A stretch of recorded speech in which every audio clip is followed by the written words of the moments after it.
Hello everybody. Welcome back to the little stupid fucking podcast thing. It's not stupid actually. It's kind of cute. It's me, Jason. It's kind Jason. of cute. Yeah, Jason is a cup, and I'm joined by McDonald. Cheeseburger. Thank you for your. Thank you for that. Cheeseburger. That's what McDonald's say. Is that what McDonald themselves said? Yep, I'm him, so I would know. Are you Ronald McDonald? Yeah, Nice. I'll make us a burger. Yes. Welcome back to What Movies Do You Like? And if you're new here, welcome to the first episode. We don't talk about burgers that much. First episode. Yeah. We got a fun selection of movies to talk about for today. I was trying to think of something to talk about for like the intro segment, although I have no clue. Was there something you wanted to talk about, Mac? Like movies related? I thought it might be cool to talk about how we're filming this on October the 30th, and for the entire month of October, our friend group, we each pick a movie, and then every week we Yeah. watch one of Alright. our movies. Nice. And this is like what, the third or fourth year we've done this? I think it's the third. Yeah. It So was. that was fun. This was our least extreme because throughout the years we've gone to most extreme to least. I think for like the first year we did this, we watched like a horror movie like every day or something. I don't know how the hell we did that, but Well, I was a freshman. I think I was like a freshman or a sophomore in college, so it was easier. but yeah, we watched so much shit. And then for like the second year, we each picked like two movies. It was you, me, Robbie, Jeremy, and Declan. Three of those being friends of ours. And Robbie, you saw previously in the previous episode. In case you didn't watch it, hopefully. Yeah, he's a little more than a friend to us. So. Yeah, he might be my brother But and ex-boyfriend. that makes it sound, yeah. Saying he's a little more of a friend to us makes it sound like we're in like a poly relationship or something like that. Man, I did not want to be a part of the dreamer's dilemma. The dreamer's dilemma. That's a movie. Oh. Yeah. But yeah, we did that, and it was pretty fun. We only picked 5 movies. Yeah. Basically the same friend group, and instead of Declan, it was a good friend of ours, Kermit. We watched... Yeah. We Not her legal name, by the way. Yeah, but we always call her Kermit, so... It's a sweet color. Yeah. But we rewatched Paranorman. We watched The Shining. For like the third time. Was it the third time? I thought it was the second. Or maybe it's the second one. I've seen it 3 times. I think that's what it is. I've seen it more, I think, because I watched it a couple times as a kid. But yeah, I think everybody likes it a little bit more than I do. It's a really good movie. And we rewatched that. We watched The Shining, The Addams Family Value, Kermit. And just to pick the second one, just in spite of me, we watched The Sixth Sense and a found footage film called The Bay, which was directed by the guy who did Good Morning Vietnam, starring Robin Williams, which I found really interesting. But yeah. Yeah. And this... Oh, and we always do a tier list. Jason makes a tier list. Yeah. Of all the movies we watch, and then we all rank them. Yeah. Separately. And well, I was surprised that Robbie had it so low. But surprisingly, we're the only two that, like, we really like The Sixth Sense. The Sixth Sense is really fun. It's definitely one of M. Night Shyamalan's better films. I guess it just... Yeah, it's definitely not, The Beach That Makes You Old. That's a masterpiece. I don't know what you're talking about. Now I'm thinking about it, I think I've only seen, like, 2 of his movies. You should watch Unbreakable. That's a really good one. I've heard that one's really good. That and The Sixth Sense, those are my favorite Shyamalan films. Signs is okay, and The Village is decent. I haven't seen all the other... Besides Trap, his most recent one. Oh, yeah. Didn't that one, like, bomb, though? I think it made a decent amount of sure money. Come on, you're a cat outside my door. Okay, but what about the scores? So I was thinking that the scores were like bad. I heard that I did watch Smile 2 in theaters with my brother and his girlfriend, and it was awesome. I wasn't like that big of a fan of Smile, the first one, but my brother he liked it. I watched Smile 2 in theaters, and it was actually like super good. There was a lot of jump scares, but they didn't feel cheesy most of the time. We jumped at every single one of them. Just imagine you like did a jump in the theater. no, because for real, we actually were. There was one point where this isn't really I won't like send a spoiler away, but the main character is like looking in a mirror, and then she like hears something and she looks away, and I was like scratching my nose like right in between my nostrils. and then she looks back in the mirror, and there's like a imaginary person behind her, and I jumped so hard I stabbed myself in the nose with my fingernail. It hurt. Oh, that sucks. That was really fucking hurt. Yeah, I was like. Imagine they weren't even doing anything. They were just like just chilling there. Well, he was just standing behind her, but he's like a little taller than her. So it's like you see her standing there, and then like above her shoulders and head is like another person's shoulders and head. So no head. It's like, so after that movie, I think no head. The only recent thing I saw in theaters was The Substance. Oh yeah, talk about The Substance. The Substance was fucking insane. I'll only spend a little bit talking about it because it's new, you know, and I know a lot of people want to see it. Yeah. But and I heard that one's a good one to see in theaters, or no? Yeah, that is a movie I would recommend seeing in theaters, although probably at this point, but by the time this gets uploaded, probably like mid-November, it'll probably be out in like digital or something. At least I'm assuming. Yeah.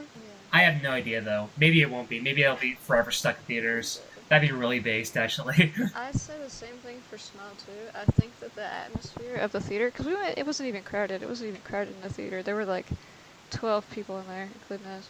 But I think that watching Smile 2 in theaters made for like the best experience.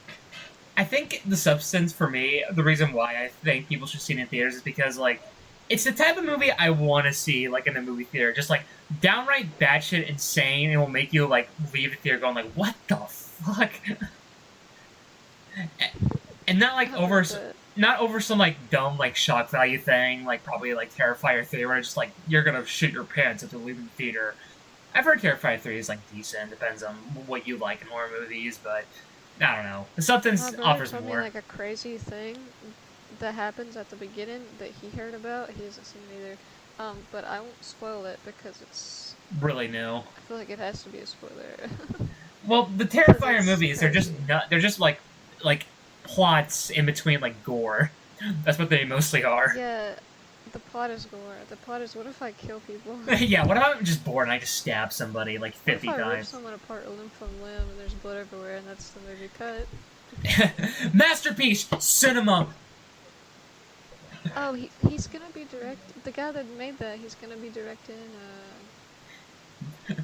the new Disney movie? Friday the 13th? I think he's gonna be directing Friday the 13th. I saw that on Instagram. Interesting. I feel like it would definitely work with Friday the 13th, since the Friday the 13th is also like a franchise mostly just about kills and gore. Yeah, but it can't be too over the top, or else it's just like it's gotta be campy. Yeah, my favorite. Terrifier movies are campy, but like. No. My favorite is Part 6, Friday the 13th. That one slaps hard. Is that the one with the telepathic girl? Or is that 7? No, that's Part 7. Part 6 is the one where Tommy is now an adult. Oh, yeah. Yeah, we watched a lot of spookiness. Well, not all, a lot of... I'm going to be watching Saw tomorrow for Halloween, so you know, that's fun. I'm gonna have to watch in the morning because I'm so busy this fucking week. um, do you want to get into the fun selection of films, Mac? Sure. All right, so we're gonna get into the actual movies now. So previously, previously, and what movies do you like? I picked a duology of films, and those were Cool Cat Saves the Kids and Cool Cat vs. Dirty Dog: The Virus Wars. So the way I wanted to approach this was a little different from how we traditionally do it. So the thing is about Cool Cat Saves the Kids, when it came out, it kind of earned a reputation very similar to The Room, where it got a lot of attention due to how everybody was making fun of it. So because of that, like with The Room, you can't really talk about Cool Cat Saves the Kids without like either sounding like a broken record or anything. So I figured for the Cool Cat Saves the Kids discussion, we could just combine our spoiler and spoiler-free discussion in together because at this point, pretty much everybody knows what happened. Nobody's watching that. Because that's like not only has it been out for nearly 10 years at this point, holy shit. But like if you're clicking on this video because of Cool Cat, there's a good chance you've already seen or are mostly aware about Save the Kids. And we'll do like the spoiler-free, like typical thing for the Virus Wars because that's a new movie out that not a lot of people have seen. Duh. So, yeah, figured that's how we should approach it, and let's not waste any further. Let's talk about Cool Cat Saves the Kids. I guess if you really care about spoilers for this movie, skip to this timeline where we talk about like the recent film. Funny thing is, Derek Savage uses Comic Sans, so you're seeing Comic Sans right now, just to fit it. Wow. So yeah, Cool. Oh. Go ahead. Before we get into Cool Cat, I will say, I will correct myself. Damien Leone, the director of Terrifier 2, he isn't making a Friday the 13th movie, he just said that he really wants to. Yeah, that's fair. I definitely see him being like, dude. I can see a guy that makes horror movies that are really bloody going, I want to make a Friday the 13th movie. Yeah. So, let's get into it. So Cool Cat Saves the Kids. It's really hard to describe the plot for a reason I'll state in a bit, but to give a very, very, very, very, very, very general plot synopsis, Cool Cat is a cat who's just around the neighborhood. He's known as like this badass motherfucker, just chilling around and shit. Butch the Bully doesn't like him because he like smells bad or whatever, or just because he's evil and shit. And it's kind of just following like the adventures Cool Cat goes on, and that's a very broad definition because this film actually genuinely has no main plot. There's no plot in this movie, and I'm going to explain why. I remember, Mac, you DM'd me about that, going like, why is the plot so like fucking meandering? Like it doesn't go. Yeah. And I was like halfway through it, and then when I went back and watched the other half, I was like, this feels like it was meant to be a series of shorts. Wait a minute, why is Cool Cat Saves the Kid listed as a horror/crime on Google? It's a crime thriller. It's a crime that movie was made, but like... Damn.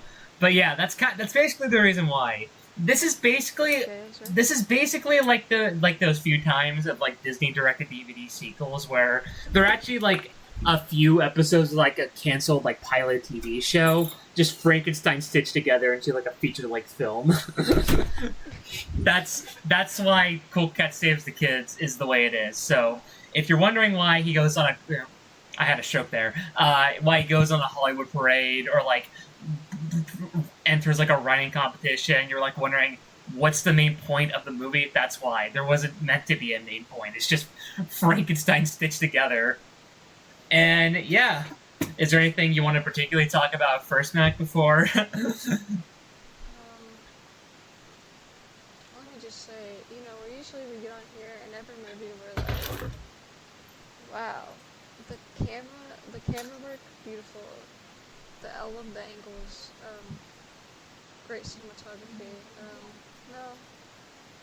Yeah. Sometimes you get like the slightly shaky cam pans over things, and then the cameraman like stops for a second on like one object, and then they slowly pan back the other way as like B-roll before Cool Cat says something. And it's like, what? Yeah, this film has very nonsensical directing. There's nothing. It's a musical, by the way. It is technically a musical, even though there's only like 2 songs in the movie, if I'm right. There's more than 2, right? There's like 3 or 4. Well, whatever it is, it's not a lot, especially compared to the other movie we'll be talking about later on. Oh yeah, because that was ridiculous. But yeah, there is a decent amount of music in this movie. Cool Cat loves to rock and roll, and the other one I forget the name of. This is like the thing about the directing with like Derek Savage is that this film is very short. It's only like 75 minutes long. That's a very like short movie. But Derek Savage manages to waste your fucking time with this movie. There's so much fluff you can easily cut out of this movie. And like there's just points where it's just like, why are we following this? What does this have to do with anything? Particularly the music numbers. Like, I get that the first song was to like go like, oh, this is how they made the song for the Hollywood Parade. But why is the second song in there? Like, it has legit nothing to do with anything.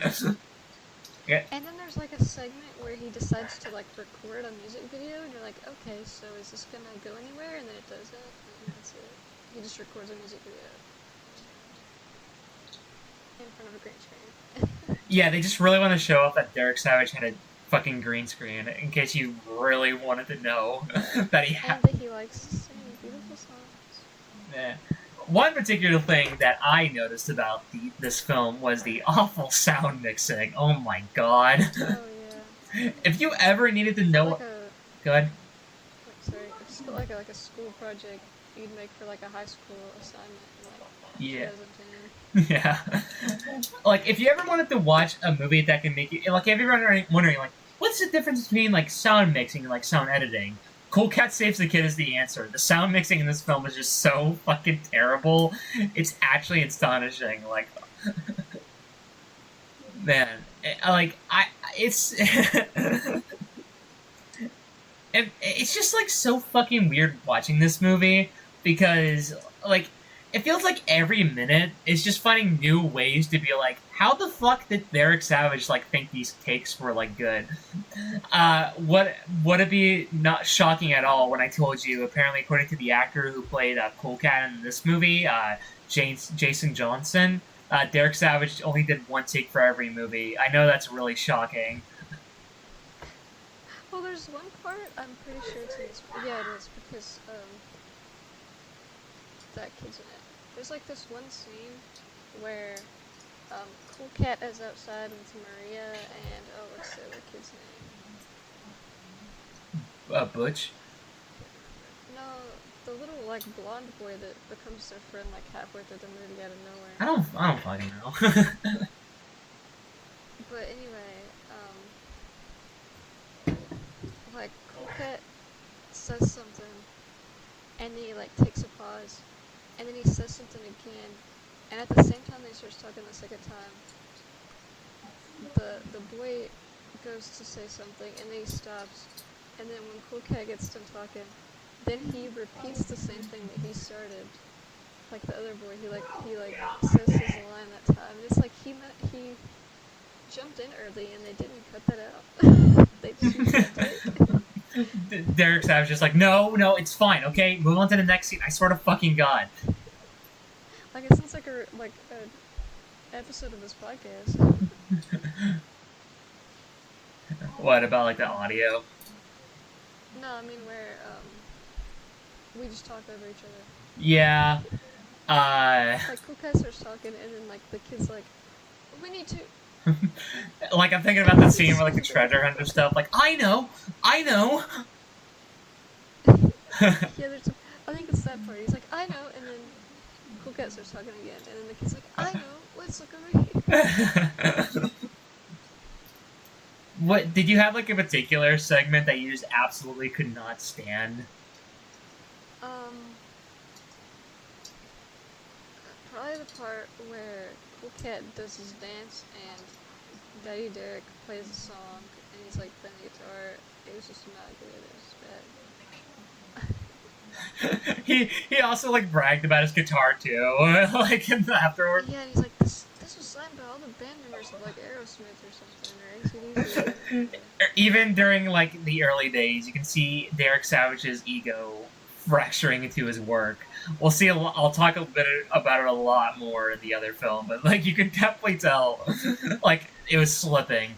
Speaking of ego, man, Cool Cat is such like an egotistical weirdo in the movie.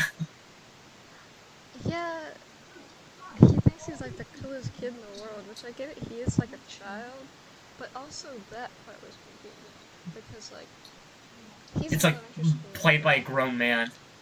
even though he's played by like a 30-year-old man. But he also says stuff like, Cool Cat loves the kids. Kids don't say that they love all the children in the world, because they are the children of the world. Dude, I'm like thinking, at one point he's just like, I love babies! Yeah, Butch is like stealing candy from babies, and he's like, no, I love babies. There's a lot of people that made jokes about like Cool Cat being like a secret pedophile. It's really funny. He's not gonna be re-elected for school president. He's the danger. Yeah, I got a little confused at the start because I just assumed that Cool Cat was a grown man that hangs out with the kids. And then, what's her name? Maria, she was like, Cool Cat, like, you're running for school president, and they get, like, signs up for school president in the yard. And I was like, wait a minute. He's running for school president? He's a kid? He's like 45, I don't know. He's 45. These technicality rules. Fucking bullshit. Also, I hate the fact that he's gotta be in like the 4th grade or like 5th grade, right? Yeah. But he calls his mom, mommy. He says, mommy and daddy. They're like, okay.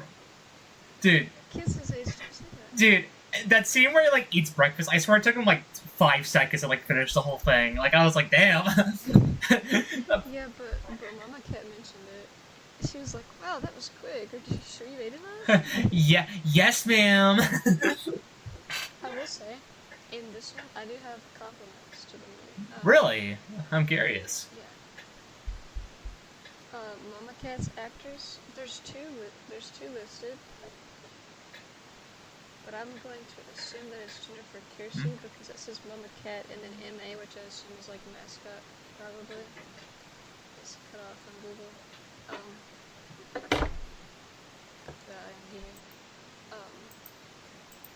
She's like really good in the costume. Like you can tell that she's been a mascot for like a sports team or something. She's girl bossing.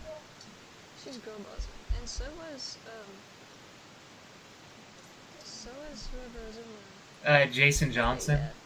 Jason Johnson. He was really good too. Yeah. Yeah, Jennifer Kiersey is the mascot, and then April Henry is the voice. Okay. Alright. But she did a really good job. Do we want to talk about the gun segment? Yeah, let's talk about the gun segment, because what? Dude, can I tell you one fun fact before we do? You know the cop that appears a couple times? Yeah, he's just like a real cop. Here's the thing. He used to be a porn actor. Oh, so he's not like just a real cop? Oh, yeah, when you look him up, he says professional porn star. And, dude, the whole gun segment, like, holy shit, like, you know how, like, insensitive and, like, out of touch it is when, like, the reason Butch the Bully grabs the gun is just to take people's lunch money? Yeah. Give me the lunch money, I swear to fucking God. I do have a favorite line from the movie, though. Speaking of the gun. Yeah. Okay, so, like, Butch the Bully is, like, showing his gun off to this kid who is in the movie. Oh, I think I know what line you're talking about. Before he does the graffiti. And he's showing this kid the gun, and then the kid is like, Butch, I don't know, we gotta get rid of this. And he goes, like, if we get in trouble, my mom's gonna whoop me. And he, like, grabs his butt. He's like, my mama's gonna whoop me. Oh, my mama's gonna whip me! Yeah, that kid was trying way harder than me, too. And at the end, he's like, we've all learned a valuable lesson today. Also, here's the thing. You can clearly tell that was shot on a different day because the kid's hair is significantly different compared to when we see him again, despite the fact it's supposed to take later in the same day. Like, did he get his hair back? He also kind of, like, looks different.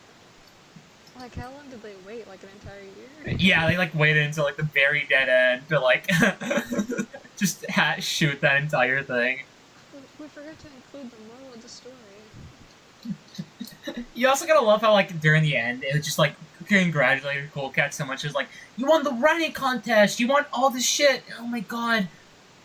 He's like, the money doesn't matter to me. What really matters is the kids can be creative. What matters to me is the kids. I want the kids. I love all the children. I love babies. I want every child. It gets really creepy. It just well, it's already a creepy movie. Also, man, it is crazy how, like, there's so many errors to be found. I mean, like, the opening shot, well, not entirely the opening shot, like the first shot, like, them entering the house, you can see the cameraman's, like, shadow. Oh, I didn't even notice that. There's one scene where, like, Cool Cat and Daddy Derek are in Cool Cat's room on his bed, and for some reason, there are two identical, like, beach towels over Cool Cat's headboard of his bed, and they're, like, black, and they have, like a rainbow outline of, like, a shirtless, hunky man at the beach on them. Oh, I didn't notice that. There's, like, two matching ones on the... Does Derek have something to confess to? It's like, Cool Cat, what is this? Cool Cat, are you exploring your sexuality? Dude, speaking of exploring your sexuality, I hate every single scene where it's just Derek, Savage, and Mama Cat. Oh, yeah. They're the worst scenes ever. They are the worst scenes ever. She's like, I feel like every 5 seconds he's like, oh, Mama Cat, let me help you in the kitchen. It's like they just ate. They ate 5 minutes ago. I don't think you need to cook anymore. Please stop. Dude, he was getting... Daddy Derek was getting, like, so horny for Mama Cat, too. Like, he was ready... There's a line from the second one that is, like, burned into my brain that I will say when we get to this. Oh, boy. It's like... Dude, like, I had never seen a man so horny for his cat wife, but I respect it. You see... I don't. That's fair. I do like Mama Cat. She seems really nice, but get him out of here. Dude, that scene where they, like, wash the dishes together. Yeah, and it's like, I feel like it's low-key that scene from, what is it, the movie Ghost? I haven't seen it, but there's, like, a scene where a woman is, like, using a pottery wheel to, like, sculpt something, and there's, like, a guy right behind her, like, guiding her hands. That's what it felt like. Also, somehow this film has a couple, like, Hollywood cameos in it. Vivica A. Fox is in it, and Eric Estrada, if I'm right. Yeah, and every single time that they're mentioned, they say, like, their full names, and it's kind of weird. Yeah, we don't just say Vivica or Eric. We gotta say their full name so you know it. That it is. Vivica A. Fox every time, and it's like, you're not even saying her middle name, you're just saying A. You're just saying, the... Yeah, you might as well go all the way and say their middle name. What is their middle name? I'm gonna look this up right now. It's got a period, so it isn't just the letter A. What if it is? Let's see, Vivica... Alright, that's a name. Dude, I looked at Vivica A. Fox's catalog, and Booty Call's one of them. That's crazy. This was Vivica A. Fox's bravest role since Kill Bill. That's about it. She was great in Kill Bill too. It's really funny to actually watch like an actual actress, just like Derek Savage has absolutely no way in hell how to direct her, so she's just kind of like hamming it up. She was really funny in it though. She was funny. She did a good job. That was like one of the best parts. I don't like bullies. Did you have a? Was there like a scene that particularly made you lose it? I'm trying to think.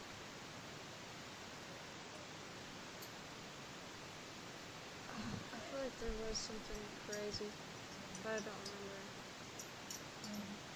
remember. I know that me and Robbie were both like, okay, why did they pick like an actor that has a list to be the bully? Because He's also only the only fat actor in the movie. yeah, like I feel like he would be cast in the It movies or something as one of the Losers Club members. He was a good actor. He hammed it up because I think that's all that he could do. Yeah, when you're working with Derek Savage as your director, you gotta like compromise. He's like so overly evil for no reason. Dude, he like gave those kids like the spray can after like Cool Cat catches them like graffitiing. Man, there's so many lines in this movie that are like really funny too. Like they're about to graffiti that neighbor's wall, and it's not cool to graffiti that neighbor's wall. Also, why does Cool Cat just like touch himself like randomly throughout the movie? Can we explain that? It's really odd. Also, there's a lot of scenes, like almost every scene where Cool Cat is on his bed, his feet are the closest thing to the ground. Yeah, Derek Savage really wanted to sniff it. You're just like, Cool Cat.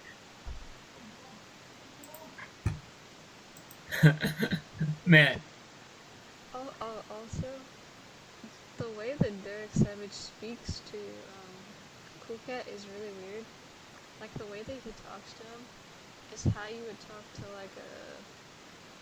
like a small child that you don't really know that well, but you're kind of like the only adult around. He's like, okay, buddy, let's get you inside, okay? All right, buddy. And it's like, this is how you talk to like a group of kids you're trying to like lead somewhere. If you're like, Listen, like I feel like he's like a vacation Bible school teacher and it's like his first time. dude, Cool Cat could be special ed. He like took so long to like think about like how to finish his like story, and he ended up like going like, Charlie the Trout makes friends, and friends are cool. He said it was like, Charlie the Trout makes some friends. How did that went? Was there like no competition? Otherwise, like was he the only one to enter the contest? Did you also catch Derek Savage's face when Mama Cat was like talking about like the $100? It was so goofy. Also, this movie is a coward for not showing Vivica A. Fox and Mama Cat at like the beauty salon. Yeah, why didn't they spend? Cool Cat should have gave his mom the $100 and then her and Vivica A. Fox would go to their salon.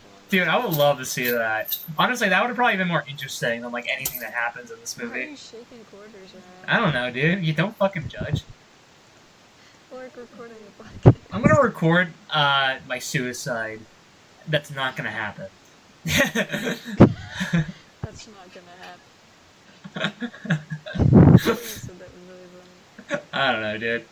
I will say right now, it is really. I think the biggest way you could tell that this was like stitched together is like shorts is the parade segment, because it is legit just a waste of time. There's nothing that is earned by watching that entire segment. It's just Cool Cat digging around, going like, "Whoa, look at these cars!" Look at this. Okay, Vivica A. Fox, her middle name is Amunita. Yeah, Or Amunita. ammunition. Vivica Ammunition. She has a gun.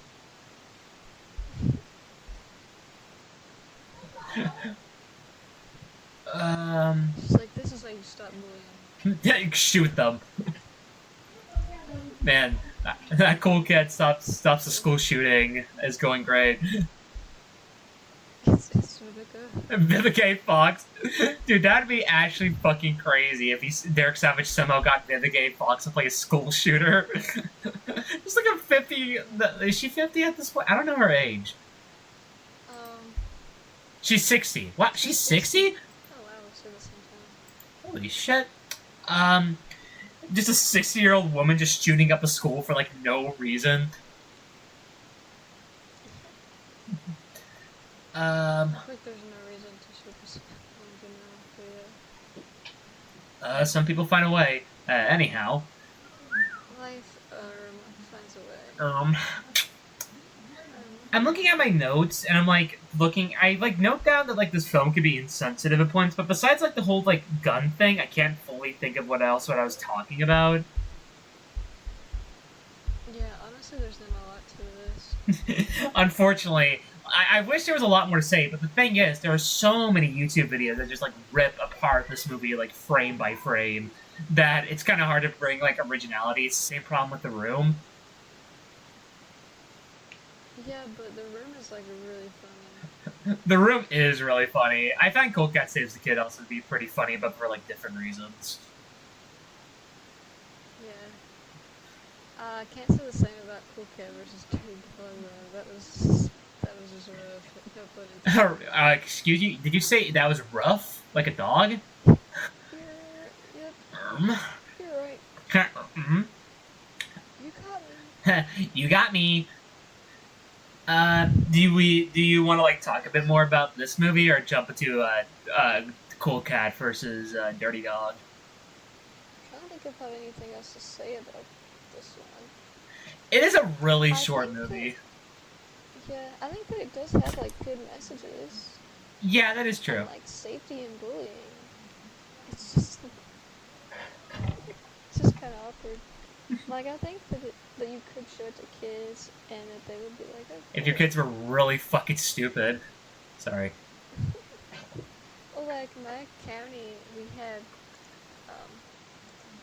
a fox in a leather jacket named Franzi the Fox that would come to our school and teach us. It was like, I don't know, he teaches about, like, anti-smoking and stuff, and it was really cool. That's neat. Yeah, so it kind of gives me that vibe. Let me ask you right now, so if we want to jump into the next one, do you have the same rating for both films? No. Alright, I'm gonna save my ratings after we're done talking about the Virus Wars, but if you want to say your score for Cool Cat Saves the Kid, you can say it right now if you want. Okay, let's see. For this one, I think my score is like a 3, 4. I'm a 4. A 4 out of 10, huh? That's a lot higher than I expected, to be honest. It was just okay, but it wasn't, like, egregiously terrible. It's just really funny. And now, unless you have anything else to say, we can get into the real one. The real one. The big boys. Alright. We're now going to be jumping into the next movie. Cool Cat versus Dirty Dog, The Virus Wars. So this one has more of a plot than Cool Cat Saves the Kids, which was just kind of like, whatever. So basically, Cool Cat and Dirty Dog, the new nemesis of the Cool Cat universe, I guess. I don't fucking know. Basically, this is set like after like the heights of COVID, pretty much, I guess you can say. And Dirty Dog's like, what? No! The pandemic's over? Grr, rough. And he creates the Dirty Dog virus. And he releases it into the world. And Cool Cat's like, what the fuck? No! And he has to stop Dirty Dog before he makes it like everywhere. Besides the fact that I thought it was already everywhere, but okay. But yeah. Honestly, Good. honestly, I expected it to be. I expected Derek Savage to be like the dirty dog type, but he was like, "We need to wear a mask and stay inside." I thought he was gonna be like, "The woke mind virus is here." The liberal virus. The liberal virus. I'm Fox News, and you should take ivermectin. But Man. But he's the liberal.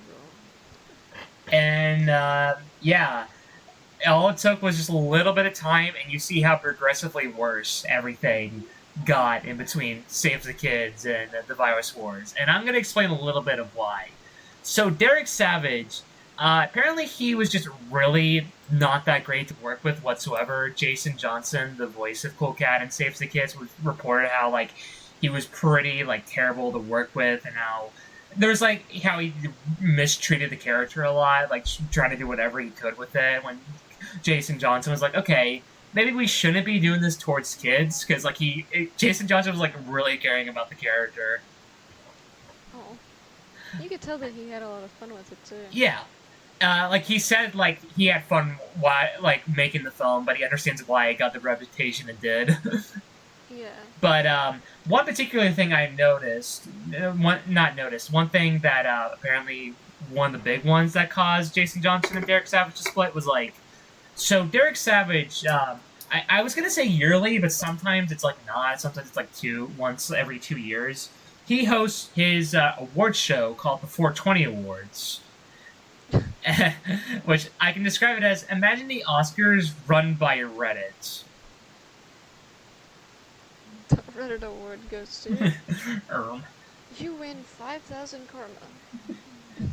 And during the first one, he wanted a Cool Cat to appear as like a special guest in it, but like Jason Johnson was like, maybe we shouldn't have a kid's character be infiltrated, but be associated with like drugs. Yeah. And like Derek Savage was just like, oh, no. And apparently, also he treated the voice actress towards Mama Cat like shit. So if you're wondering why now Derek Savage is voicing everything besides Mama Cat, that's why. That's why it's like a little too obvious. Like Derek Savage's ego got in the way of his craft, and you can really see the product of it. In the final film, like everything is genuinely worse than Save the Kids, to the point where it's kind of like a Meg 2 situation, where I look back at like the Meg 1 and I'm like, oh wow, I have appreciation towards that movie now, and I never expected to. With Save the Kids, you're like, man, it's crazy how much effort was put into like very little compared to fucking the Virus Wars. Like, dude, somehow the sound mixing got even worse in this movie. Like, I told Mac this, like, I gave her a volume warning, because, like, this film, for some reason, like, sponsors that it has, like a jet, and it being like, whoa, look at this, we got a jet for the movie. It's about the fact it's not even... Also, that plot point makes no sense at all, by the way. It doesn't at all. But we'll get to that. But, like, when they were playing, like, the guy, I forget his fucking name, whoever he was, in the jet, it is so...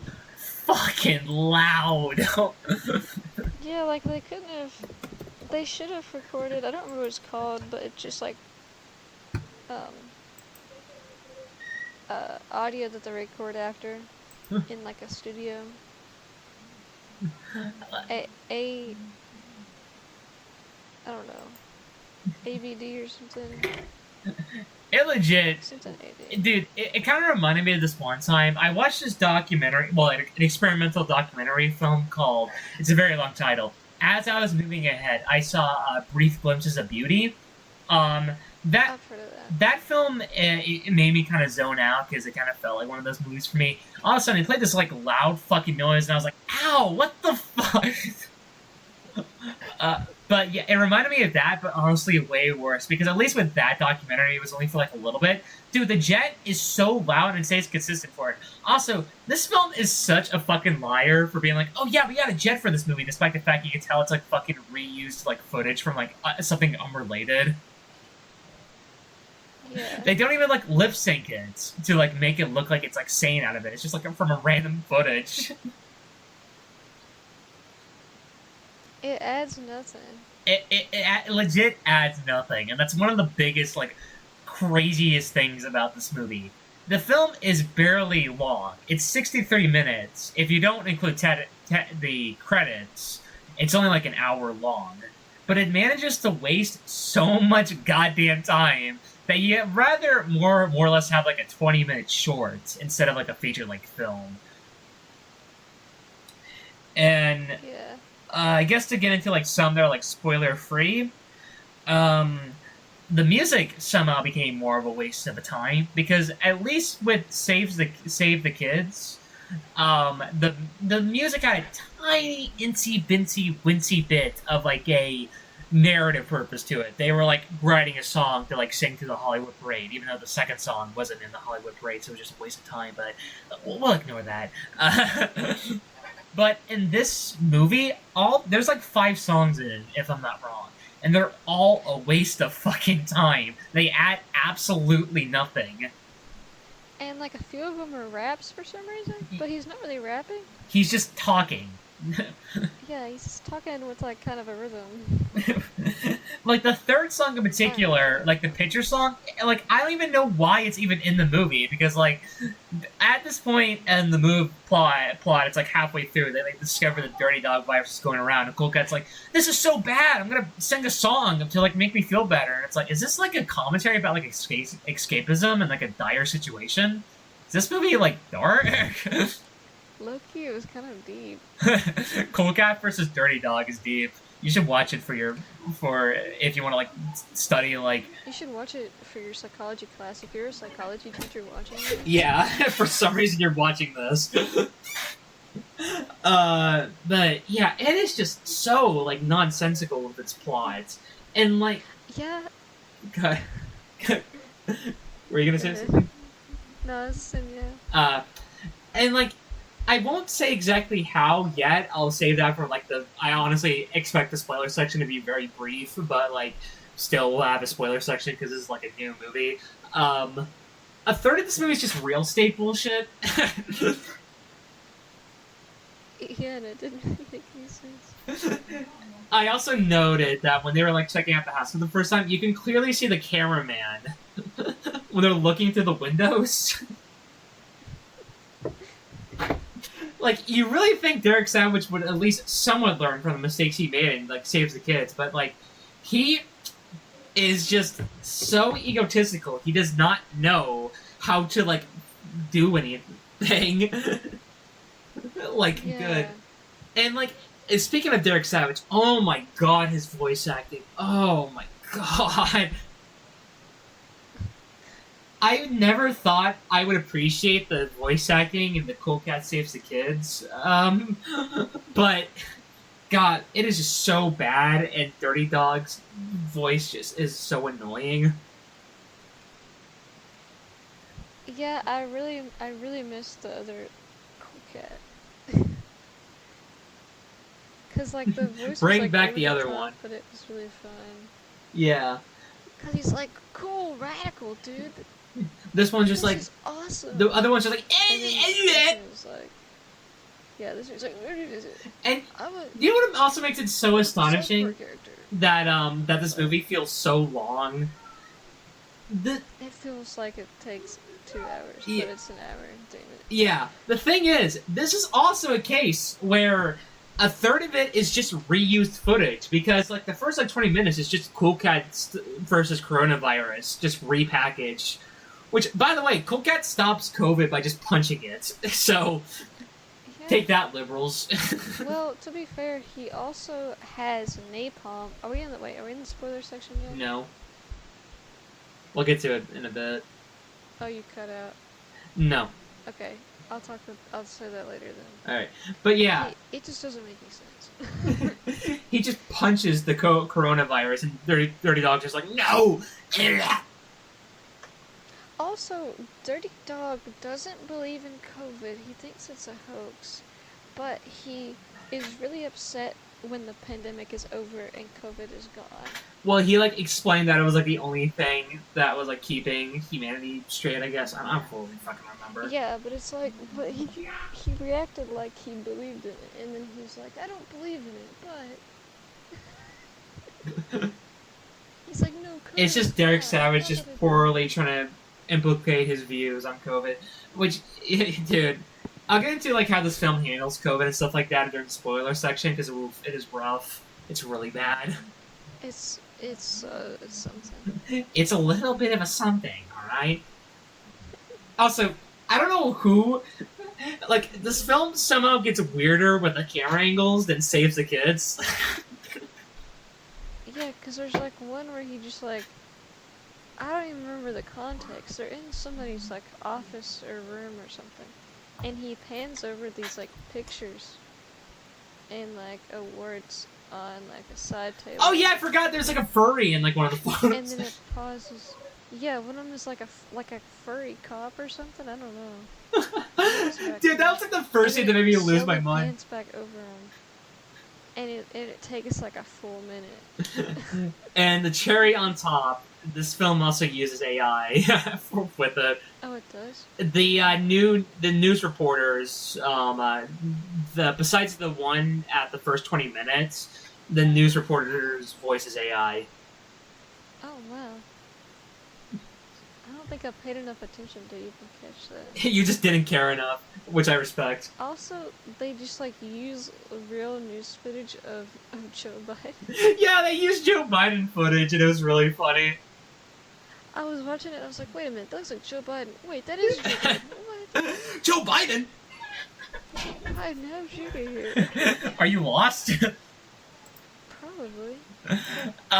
He seemed really coherent. I almost thought that was AI. You want to get into, like, the spoiler stuff? Even though I highly doubt we have a lot. Yeah. Alright. Guys, in case you really care about Cool Cat versus Dirty Dog, the Virus Wars, we're going to be spoiling it now. So if you don't, want to be spoiled by the best picture of 2023, skip to this timeline right now. Besides that, 3, 2, 1, Cool Cat versus Dirty Dog, spoilers. Okay, so like first of all, why was Dirty Dog's virus like made out of his farts? That was. But he called them his babies and his children. Why does this asshole like destroy the virus? Is my question. Yeah, it doesn't make any sense. Also, it really, really threw me off guard when the pilot dropped napalm on Dirty Dog, and then it like barely affected him, and then it completely disappeared. Yeah. After we just watched explosions ripple across like 100-foot radius. And then he's like, what was that? Anyway, what? Cool Cat, yeah, Cool Cat's like down there too. That should have killed both. Just Cool Cat and Dirty Dog fucking die. Cool Cat, no. Also, Cook 'em off. I have reason to believe that the whole real estate thing was like actually just Derek Savage trying to sell a house, and he was just like, "What if I implicate this to my movie?" Yeah, like I played. Like after the first like 20 minutes, I played the rest of the movie on like 1.5 times speed, and it's still the real estate scene still drug out way too long. Dude, on almost. I really think it was just like a random guy they were selling a house to, because they don't really show the guy's face that much. Like it's like very deliberately shot. Yeah. Which is really interesting. Also, yeah, this was just like the only day that Derek could do that sale. It was like, hey, you want to be in my movie? I promise not to have your face in it that much, but can you be in my movie, please, so we can... Yeah, he's like, oh, not really. And he's like, I won't put your face, just your voice. And he's like, okay, fine, I guess. Can I just please have the house afterwards? Like, yeah. Also, man, Derek Savage is like, man, look at this view, and it's like a wasteland. Like, there's like nothing there. Yeah, it's literally like Southern California desert. Man, speaking of like just spoiler stuff, man, this movie is really weird how it like tackles like viruses and like COVID. Like, Dirty Dog makes a fart virus, and he's like, wow, this is good. And he cooks it in a tent. And the beaver is just like, no! No! Yeah, and then the beaver just, like, disappears until the end. And he's like, thank you, cool cat. Like, Also, what? I don't get the virus itself, because they never... I get there probably would have been too much money to actually show the effects, but they don't show it. They just say, like, oh, people got affected by the virus. And, like, I don't get, like, after the battle is won, like, it's seen as a triumph, like, there's still people affected by it, no? Like, are they still okay? Like, did Dirty Dog farting so goddamn much cause them to get the virus removed? What if that's how, like, we, like, solved COVID? Like, the doctors just farted on your arm. I think I would die. Also, like... Oh, I don't remember what I was gonna say. Oh, wait. Shouldn't Dirty Dog have been arrested for, like, biological warfare? like bioterrorism? He caused an entire ecosystem to die, but he's perfectly fine. I feel like we shouldn't send Cool Cat and then like a airplane. Also, can we just talk about like how there's a couple times like they like have a few seconds where they play like the Cool Cat theme and just stop abruptly? Yeah, and it's like really awkward. Yeah. Do you want to talk about the epic final battle between Cool Cat and Dirty Dog? The best fight scene since the raid. Honestly, I barely remembered. It felt like it was nothing. It was pretty much nothing. They mostly stood there and like talked. I don't remember how cool.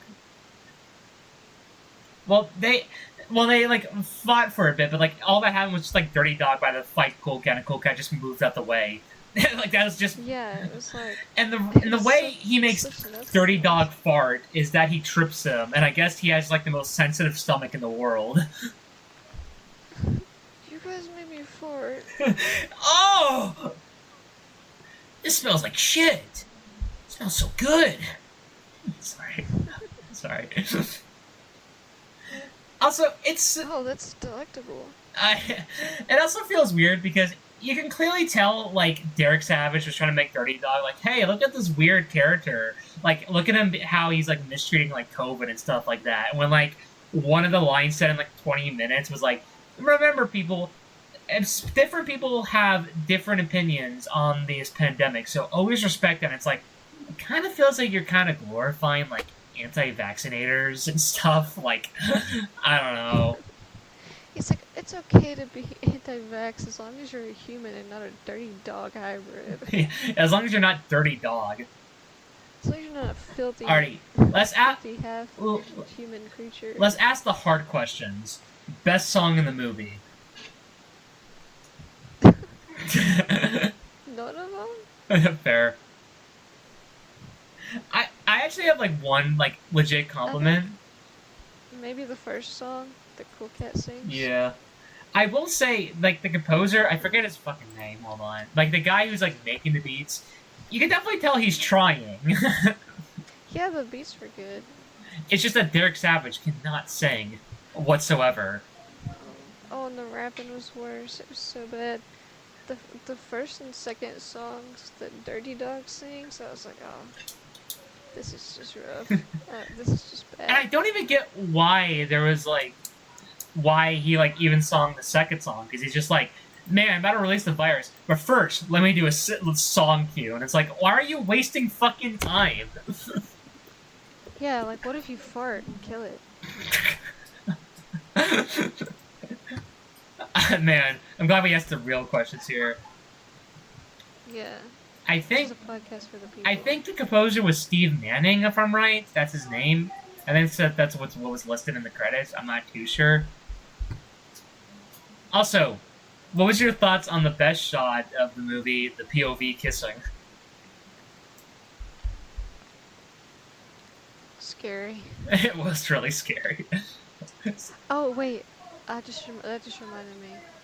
Oh boy. The worst line ever said in either of these movies. Oh god. Is when Daddy Derek and Mama Cat are in the kitchen again, because they're always in the kitchen. And he's like, "You're the finest cat in the whole town," or something. And he said it like he meant it, and I was like, ugh.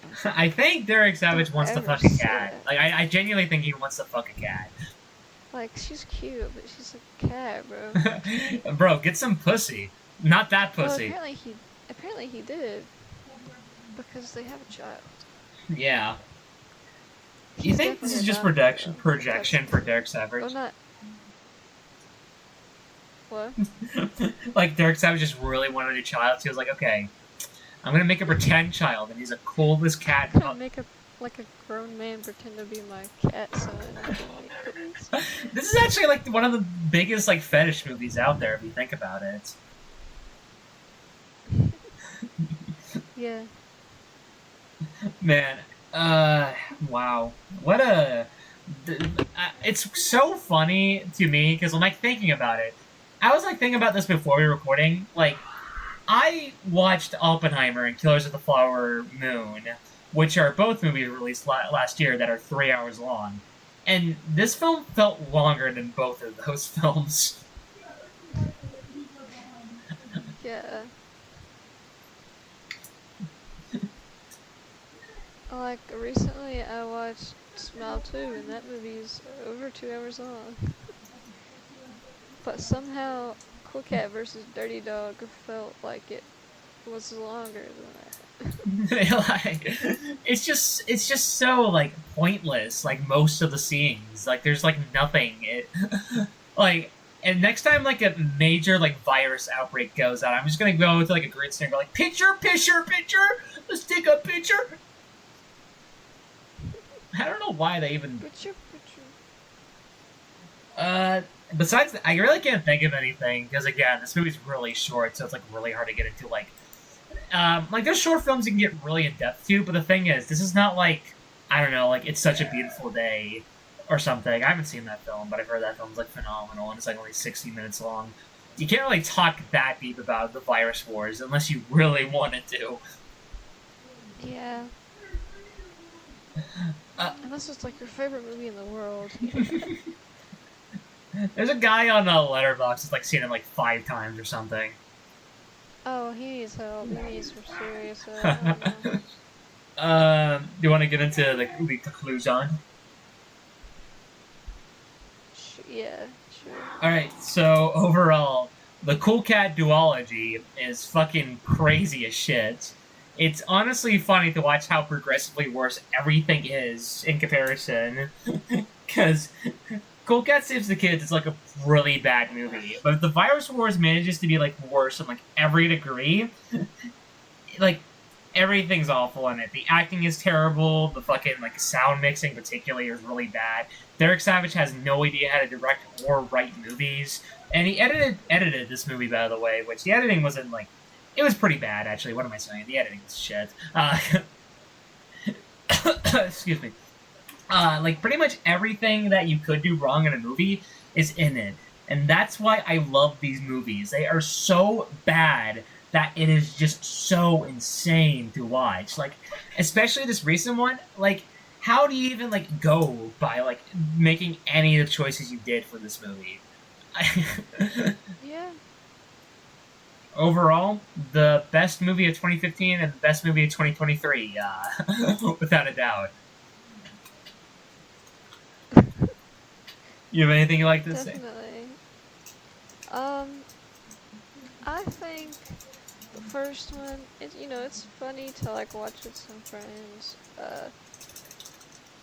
It's like fine to show to a kid. But the second one,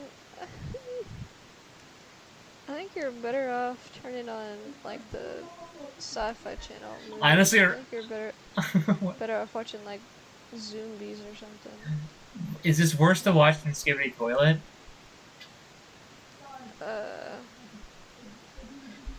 I'm asking real questions here. I don't know, because I don't really watch Skibidi Toilet. You fucking faker! Get out of my goddamn podcast right now. Sorry. Declan would be on your side 100%. Oh god. For some reason. If I were to give this movie like an actual rating, Saves the Kids would be a 2 out of 10. and this would be an easy 1 out of 10. But the thing is, these are both so ironically enjoyable that I'm giving them both ironically a 10 out of 10. They're fucking dumb as shit, terrible in every way. I love them. I would rewatch it again.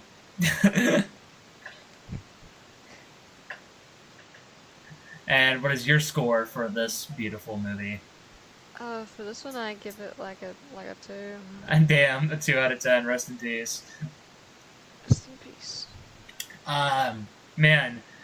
So, sorry we gotta stop talking about real movies now. We gotta move on to the actual coherent movie with, like, plot, directing, and, like, why are you so fucking boring? Like, and the song, it's another musical, though. It's another musical. Ooh! Hairspray, specifically the 2007 version. I will mention the 1988 version a decent amount, but not to, like, a full extent, because we're gonna mainly be talking about the 2007 version. Obviously. Yeah, and I haven't watched the 1988 one yet, but I will watch it in the next podcast. I will I'll mention it, I guess. Yeah, all right. My thoughts on it, I guess. I guess that's the goal. All right, cool. Why don't you describe the plot to Hairspray, Mac? Okay, so it's 1960s. It's Baltimore, Maryland, the best place to be ever, apparently. Tracy Turnblad. She's 4'10". She's a little chubby, and us actors are real height. She's 5'2". I like how that was important to add. She's short as shit. It is important because the whole thing is that she's so short and stout, so she can't be a dancer. She can't be. That's really funny. Cool and awesome. She loves to dance. She loves to watch the Corny Collins show, which is like a cool hip teen show where the teens dance and sing, have fun. And they're looking for a new spot, so she gets it. And she also fights racism. Yeah. And segregation. And fat phobia, and she's a girl boss. Mostly racism. And Zac Efron is there, and her mom, and Tracy Turnblad's mom was really hot. I love this plot synopsis. You're welcome. Also, sorry if you can hear my little brother again. I told him I was going to be recording, so keep an indoor voice, and he's just fucking shouting. I'm sorry. I don't think he has an indoor voice. I was just saying it just in case it did pick up. I heard it a little bit. All right. So why don't you just say what did you think, Mac, about Hairspray? Oh, I love it. I love a fun little musical. Ow, my foot's cramping. I'm sorry. I don't know why I said I'm sorry. Yeah, you fucking asshole. Hurting yourself. Sorry, you interrupted the podcast. Fucking get out! With my, bad legs. I have thoughts on Hairspray, which I'll be getting into. Okay. I want to say the immediate thing. I knew... So, this film was directed by Adam Shankman, who I have a very bad history with. I watched 2 previous films from him, The Wedding Planner and A Walk to Remember. Both films I did not like at all, but... Those are, really different movies. Yeah. but both movies I really could not fucking stand, especially The Wedding Planner, which was so boring. Holy shit. Oh, no way. Sorry, I just saw that he directed Bedtime Stories. Oh yeah, you do love that film. I love Bedtime Stories starring Adam Sandler and Russell Brand. It's so good. Is that your favorite Adam Sandler movie? I haven't seen that many, so yeah, probably. Take that, Uncut Gems, you hack. I love Uncut Gems. I haven't seen it, but I imagine that it can't top Bedtime Stories. It's so good. Oh, he directed 17 again. That also has Zac Efron. I thought that was a different director.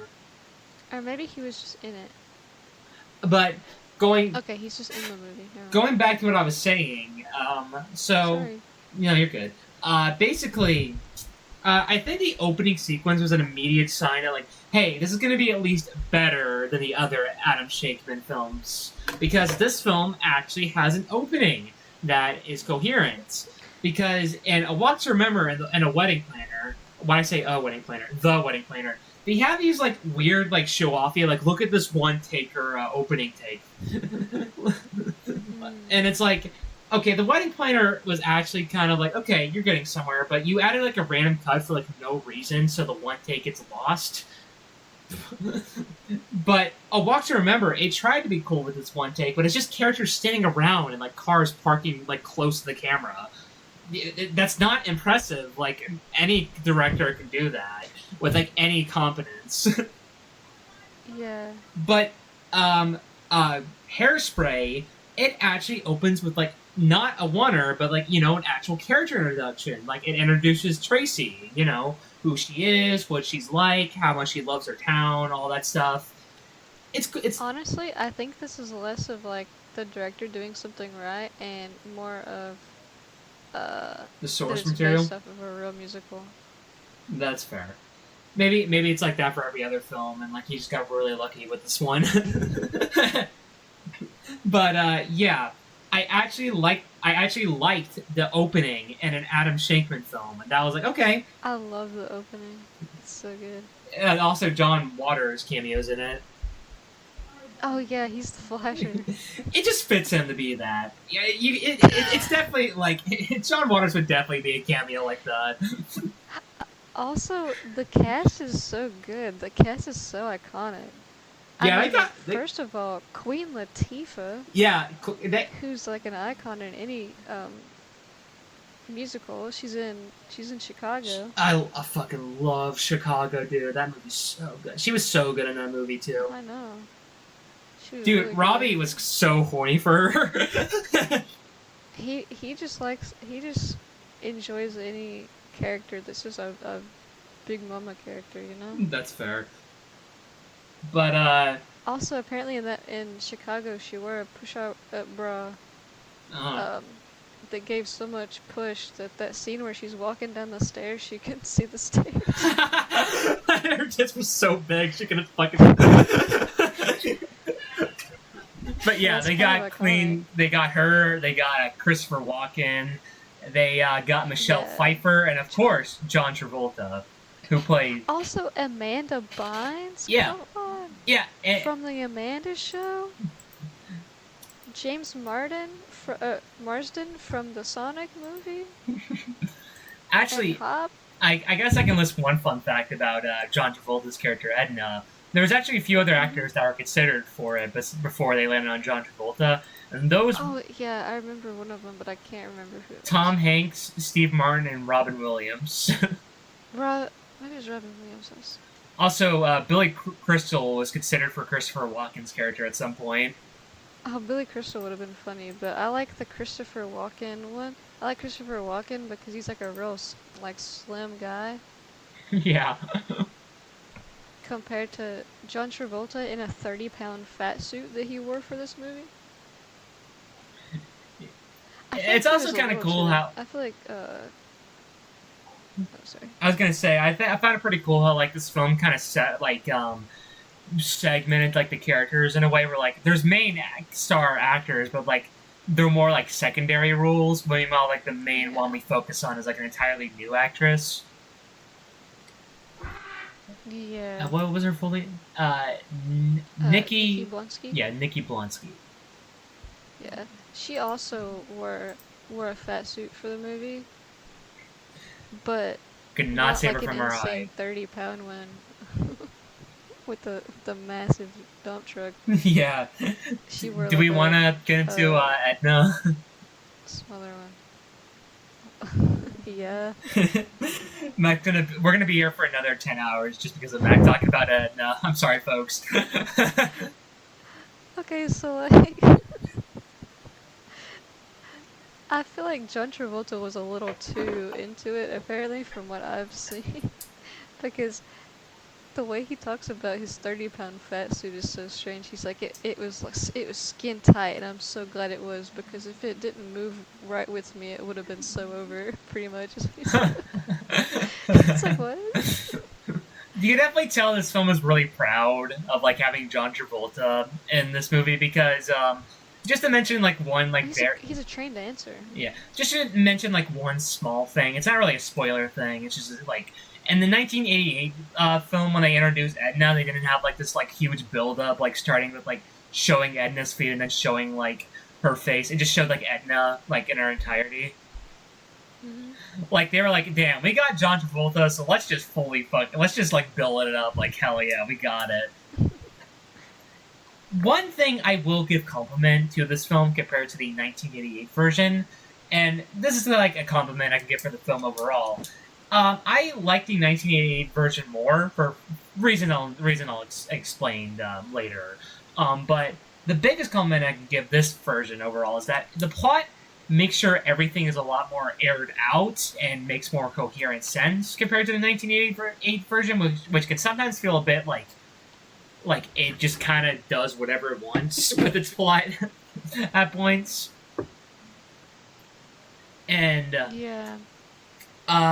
For like a small comparison, and again, this is not a huge spoiler one because it's like very early on in the movie. So you know how in this film, Edna's very resistant on Tracy first entering like the show, and because she's like, oh, she's like, you know, chubby. I'm like scared that they're just gonna like judge her and stuff like that.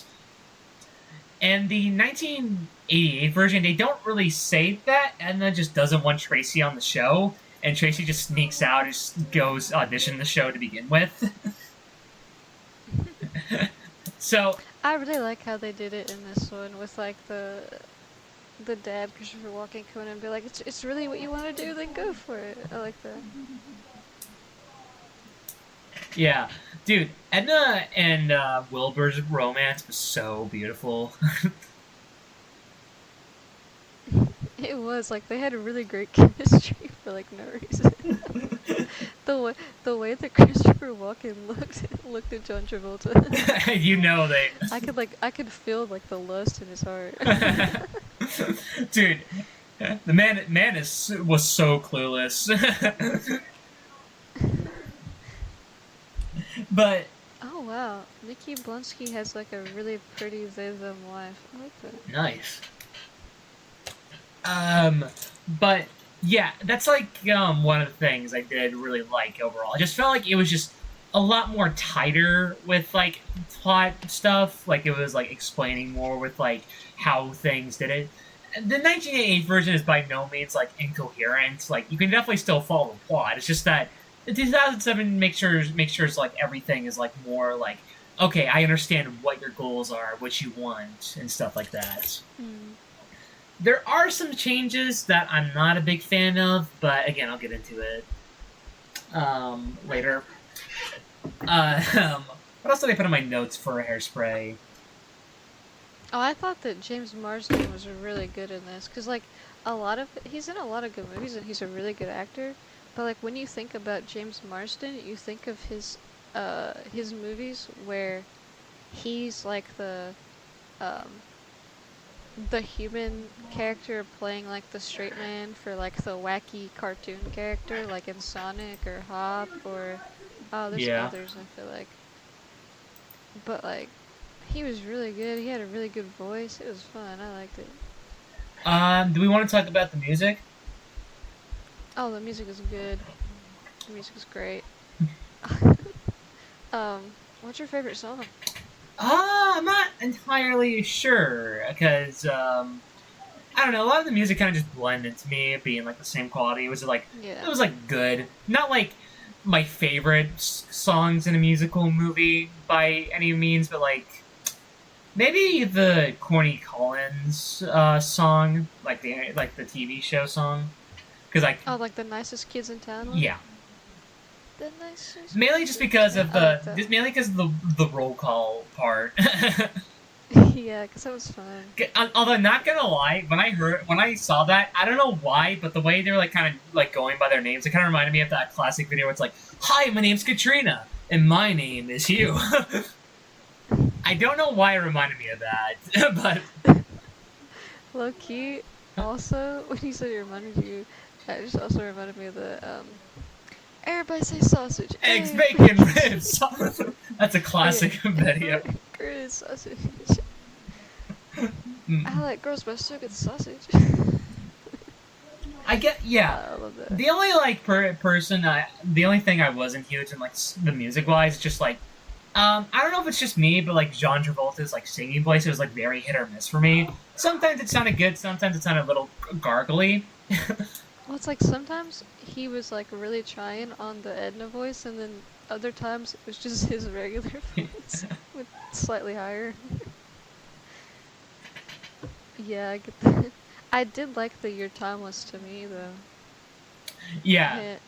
It's him and Christopher Walken singing together. Yeah. I think my favorite is probably "Good Morning Baltimore" from the opening though. That's fair. It's stuck in my head. Every time I think about Hairspray, I just start singing that in my head. I think I might slightly like the music more in Hairspray, the original Hairspray, but that's more just like my personal preference. The original Hairspray is not a musical. Well, the original is like the Broadway one. Yeah, like the original film's not a musical. I should stress that. I'm talking about like the adapted music. Okay. Like the adapted music in Hairspray, I find a bit more catchy than the songs in this film. There we go. Okay, because wasn't it originally a musical? Like yeah, okay. this film is based off the musical, but the musical is based off the original film, so you can just. Oh, okay. Yeah. One thing that I. So it's like the new Mean Girls movie. Yeah, I guess so. I forgot that it existed, to be honest. But they didn't market it very much as a musical. One thing I'm going to criticize about the film, and I'm going to explain this more in the spoiler discussion. I felt like compared to the 1988 version, when it comes to the film's topics about like racism and like segregation, it felt very in your face. Like, and that's weird because one of my criticisms of the 1988 version is that it's very like in your face with like its message. And I guess it's not entirely a bad thing because, you know, racism's not entirely like subtle depending on who the person is, but I don't know. Like, there's points in the film where I just felt like, okay, it's like really obvious what they're going for, and it kind of felt like I could be watching any other movie tackling racism, despite the fact that racism is a huge part of this movie. Like, it tackles that a lot. Yeah. But it's weird because the Hairspray original is not subtle at all, but the 2007 version manages to be way less subtle about it. It's like really in your face. They really want you to know. Also, I'm not gonna lie, But to be fair, I feel like musicals have to be less subtle because you're literally like singing songs about what's fair. That is fair. I feel like you can still do a workaround depending on how you're writing it, but yeah, cause like La La Land was more like that, except for like there were some songs that were bombastic, that were more like a musical. This is what's happening, but most of them weren't. But that is also just like a movie musical, not adapted from anything. Yeah. Not gonna lie though, there was one line in this movie that kind of made me cringe hard. What, the music? No, it was like basically like this was when like Tracy and like Link and like Penny go to like the neighborhood and stuff like that, and like they go to like where all the black people are like dancing, and like Tracy's just like, this is Afro-tastic. That was pretty great. Dude, I was like, oh. I was like, why did she say that? That sounds racist. That does sound really fucking racist. Also, what sucks about talking about this movie is you can't fully say the name of the show that Queen Latifah hosted. Well, you can. That's not an offensive word. It's just like it's really edging it. Most languages use that word for the color black. Yeah. But I'm gonna just say Queen Latifah show. Yeah. Queen Latifah Day. Yeah, there we go. Because she hosted, but it's still the Courtney Collins show, but it has a different host. Do you want to get into the spoiler section, or do you have anything you'd like to say about Hairspray, spoiler-free wise? Spoiler-free wise. I mean, I thought that the music was really good. They actually made one of the songs for the movie, I'm pretty sure. Which one? The New Girl in Town one?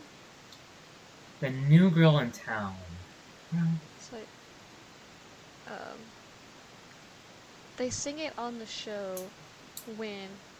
I think so. I think like I remember the episode that. after Tracy's on there. Yeah.